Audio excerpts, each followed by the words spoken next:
දැන් මගේ පින්වතුන්ලට ඒරෙනමම නම් ඕයි.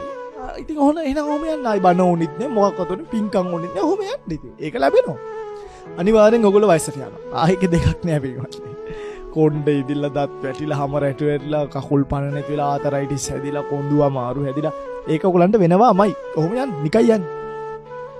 ඒ යනකොට ලෙඩවීම කියනක ඔබට අතවන්නනවාමයි. ප්‍රෙෂර්, සීනි, කොලෙස්ටරෝල් තව මොනවාද පිළිකා අරවා මේවා ඒවා ඔබට අතවන්නනවාමයි මේ ගමනේදී. නොබෝ දිනකින් හම්බ වෙනවා යන පාරේ.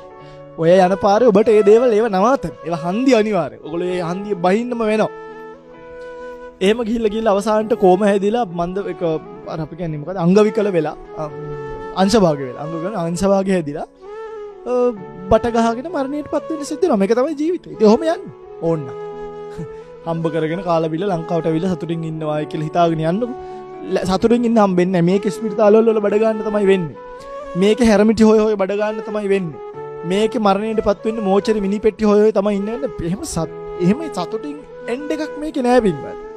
හොයන්නත් එපා හම්බ වෙන්නෙත් නෑ. අපි මේ තරුණ කාලෙදී මේකේ ගොඩාක් ඈත බලලා අපි කියන්නේ බුදුහාමුදුරුවෝ සතර පෙර නිමිති දැකලා අබිනිෂ්ක්‍රමණය කරේ සිද්ධාර්ථ කුමාරයා මොන හේතුවෙන්ද අපිත් මේ දේවල් දැකලා ජීවිතයේ යථාර්ථය කියනක සොහොනෙන් කෙලවර වෙනවා ස්පිරිතාල වල බඩ ගන්න වෙනවා ලෙඩ වෙන්න වෙනවා වයසට යන්න වෙනවා කියලා දැනගෙන තමයි මේ ජීවිතයට අර්ථයක් දෙන්නේ. ඒ ලෙඩ වෙන මැරෙන වයසට යන ජීවිතේ පෝෂණය කිරීම කියන එකෙන් පැත්තකට ගිහලා ඕන්නම් කරන්න පුළුවන්. දැන් උනත් කරන්න පුළුවන්.